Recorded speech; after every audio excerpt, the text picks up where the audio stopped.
Urdu cover के मुअज़्ज़िज़ दोस्तों, मैं हूं माजिद मलिक और आप तमाम देखने और सुनने वालों को अस्सलाम वालेकुम। प्यारे दोस्तों, दूसरी जंग अजीम के बाद जापान में बेइंतहा गुर्बत थी। 1960 तक इनके बच्चे खुराक की किल्लत का शिकार थे। ये बच्चे लागर और कमजोर पैदा होते थे और इनकी परवरिश में भी कमी रह जाती थी। लिहाजा इनके कद छोटे, हड्डियां कमजोर, वजन कम और रंग पीले थे। जापानी उस दौर में 24 घंटों में सिर्फ एक खाना खाते थे। उन्होंने इस दौर में अंदाजा किया कि अगर हम दिन में 3 बजे खाना खाएं तो हम 24 घंटे गुजार सकते हैं। चुनांचे ये दिन 3 बजे खाना खाते थे और अगली खुराक की बारी अगले दिन आती थी। उस वक्त उनकी हालत ये होती थी कि पाकिस्तान ने 1957 में चावलों से भरा हुआ एक बहरी जहाज टोक्यो भिजवाया। जहाज पर जापान की इमदाद के लिए पाकिस्तान का तोहफा लिखा हुआ था और इसकी तस्वीरें बाकायदा अखबारात में शाया हुई और पूरे जापान ने हाथ जोड़कर हुकूमत पाकिस्तान का शुक्रिया अदा किया। जापानियों को आज भी पाकिस्तान का ये एहसान याद है। जापान दुनिया के उन 4 मुल्कों में शुमार होता है जिनके पाकिस्तान के साथ ताल्लुकात शुरू दिन से हैरान कन रहे। हिंदुस्तान के आखिरी वासराय लॉर्ड माउंटबेटन पाकिस्तान और भारत को 15 अगस्त 1947 को आजादी देना चाहते थे। इसकी वजह जापान था।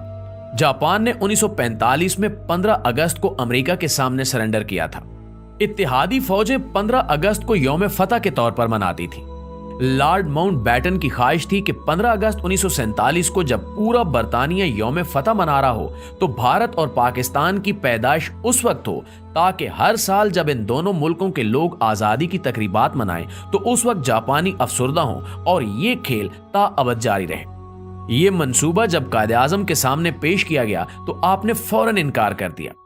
कायद का कहना था कि हम अपना यौम आज़ादी किसी दूसरी कौम के यौम शिकस्त पर नहीं रखेंगे। लिहाजा कायद आज़म के इसरार पर पाकिस्तान 14 अगस्त को आजाद हुआ, जबकि जवाहरलाल नेहरू ने लॉर्ड माउंटबेटन का प्रपोजल कबूल कर लिया, जिसके नतीजे में भारत 15 अगस्त को आजाद हुआ और ये आज भी जापान के यौम शिकस्त पर अपना यौम आजादी मनाता है और जापानी पाकिस्तान का आज तक ये एहसान भी नहीं भूले। दूसरी जंग अजीम में शिकस्त के बाद जापान ने तावान अदा करना शुरू किया और ये आज भी अमेरिका को हर साल $10 बिलियन अदा करता है। पाकिस्तान का इस तावान में छठा हिस्सा था। कायद आज़म ने उस वक्त अपना ये हिस्सा भी जापान को मुआफ कर दिया था, जब हमारे पास सरकारी मुलाजमीन की तनख्वाहों के लिए भी रकम नहीं थी। जापानी आज तक ये एहसान भी नहीं भूले और पाकिस्तान ने अपने इब्तिदाई दिनों में जापान को नकद इमदाद भी दी और जापान को आज तक ये भी याद है। चुनांचे कहने का मकसद ये है कि एक पाकिस्तान ऐसा भी होता था। हमारी दरिया दिली सिर्फ जापान तक महदूद नहीं थी। हमने 1950 की दहाई में जर्मनी को 5 करोड़ रुपए कर्ज दिया था। पोलैंड के मुतासरीन को पनाह दी थी। चीन का दुनिया के साथ राब्ता कराया था। PIA दुनिया की पहली एयरलाइन थी जिसने चीन की सरजमीन को छुआ था और मौजे तंग और चुएन लाई ने एयरपोर्ट आकर हमारी फ्लाइट का इस्तकबाल किया था। हमने मौजे तंग को जाती इस्तेमाल के लिए जहाज भी गिफ्ट किया था और ये जहाज आज भी चीन के म्यूजियम में पाकिस्तान के शुक्रिया के साथ खड़ा है। हमने अपने तुर्क भाइयों की क़याम पाकिस्तान से पहले भी मदद की थी और क़याम के बाद भी। तुर्की के ज्यादातर उमराई फौजी अफसरों और सियासतदानों के बच्चे पाकिस्तान में तालीम हासिल करते थे। हमने इस्तांबुल में पहला बोइंग त्यारा उतारा था और तुर्की ने उसके लिए एयरपोर्ट पर नया रनवे बनाया था और पूरी काबीना इसके इस्तकबाल के लिए एयरपोर्ट आ गई थी। हमने मोरक्को, ट्यूनिस और अल जज़ायर की आज़ादी में भी मरकजी किरदार अदा किया। पाकिस्तान ने इनकी सियासी क़यादत को पासपोर्ट भी दिए और अक़वाम मुत्तहिदा में अपने बेंच से इन्हें खिताब का मौका भी दिया। चीन और अमेरिका का पहला राब्ता और हेनरी किसिंजर और सदर रिचर्ड निक्सन के चीन के पहले दौरे का इंतजाम भी हमने किया था। चीन में लोहे का पहला कारखाना पीको की तर्ज पर लगा था और चुएन लाई इसे देखने के लिए अपने मायरीन के साथ 1960 की दहाई में लाहौर आए थे। नाज़रीन, ईरान की तरक्की और यूरोप और अमेरिका के साथ ताल्लुकात में भी पाकिस्तान ने इंतहाई अहम किरदार अदा किया था। शाह ईरान हर दूसरे माह पाकिस्तान का दौरा करते थे और पाकिस्तान की तरक्की को हैरत से देखते थे। फलस्तीन के लिए पहली आलमी आवाज भी हमने उठाई थी। शाम, उर्दन और मिस्र की सिफारतकारी, आजादी और बहाली में भी पाकिस्तान का अहम किरदार था। सऊदी अरब में 1970 तक पाकिस्तान से ज़कात जाती थी और सऊदी शहरी खाना काबा में पाकिस्तानियों के रिज्क में इजाफे के लिए दुआएं किया करते थे। UAE की तरक्की में भी पाकिस्तान का अहम किरदार था।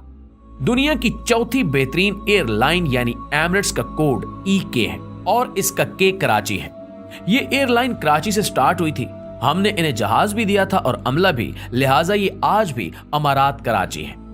माल्टा के बच्चों के सिलेबस में PIA का पूरा एक बाब है। सिंगापुर एयरलाइन और पोर्ट दोनों पाकिस्तानियों ने बनाई। इंडोनेशिया और मलाइशिया की अशराफिया के बच्चे पाकिस्तान में पढ़ते थे।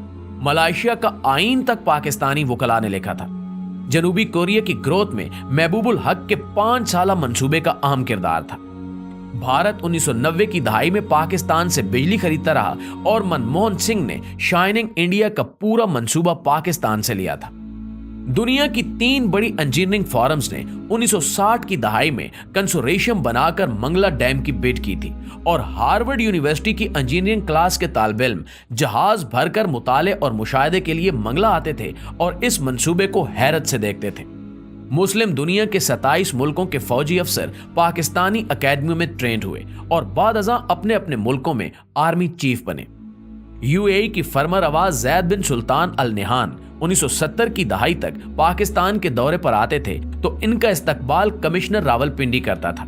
हमारे वजीर भी एयरपोर्ट नहीं जाते थे और सबसे बढ़कर 1961 में जब अयूब खान अमेरिका के दौरे पर गए तो पूरी अमेरिकी काबीना ने सदर जॉन F कैनेडी समेत एयरपोर्ट पर उनका इस्तकबाल किया और सदर अयूब खान एयरपोर्ट से व्हाइट हाउस खुली गाड़ी में गए और सड़क के दोनों साइडों पर अमेरिकी अवाम फूल लेकर खड़े थे और पाकिस्तान जिंदाबाद और वेलकम वेलकम के नारे लगा रहे थे।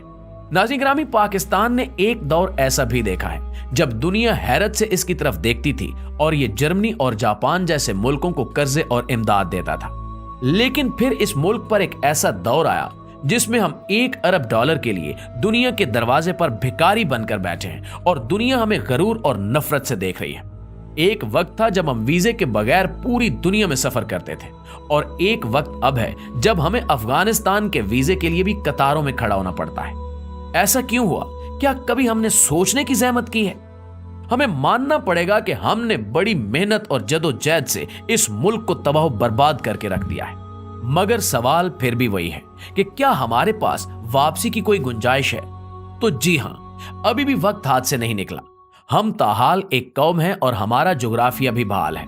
लिहाजा हम आज अगर नींद से जाग उठें, हम आज अपने हाल पर रहम करें तो हम 10 से 20 वर्षों में दोबारा उस लेवल पर आ सकते हैं जिस पर हम दूसरे मुल्कों को इमदाद और कर्जे दें। लेकिन इसके लिए हमें चंद बड़े फैसले करना होंगे। कोई भी सियासतदान 2 या हद 3 से ज्यादा मुद्दत तक वजीर आजम ना रह सके और मुल्क को बिजनेस फ्रेंडली बनाया जाए। कोई भी शहरी या गैर मुल्की मुल्क में कंपनी खोल सके और कारोबार कर सके और हुकूमत उसे 5 साल तक टैक्स की रियायत दे। हम फौरी तौर पर आबादी कंट्रोल करें और 30 साल की उम्र तक तमाम लोगों को हुनरमंद भी बनाएं। मुल्क में कोई शख्स बेहुनर और बेरोजगार ना हो। और आखिरी मशवरा, मुल्क के तमाम स्टेक होल्डर्स एक ही बार बैठकर अगले 20 साल का कौमी मंसूबा तैयार कर लें और फिर कोई शख्स उसे छेड़ने की जसारत ना करे और जो करे उसे करार वाकई सजा दी जाए। नाज़रीन, आप यकीन कीजिए कि हम इन चंद इकदामात से एक बार फिर इज्जत और आबरू की शाहराह पर आ सकते हैं, वरना हम इसी तरह भीख मांग मांग कर खत्म हो जाएंगे और तारीख के औराक में हमारा जिक्र तक नहीं मिलेगा। आखिर में दुआ है कि अल्लाह ताला इस कौम पर, अल्लाह ताला इस वतन पर अपना रहम व करम नाजिल फरमाए। आमीन सुमा आमीन।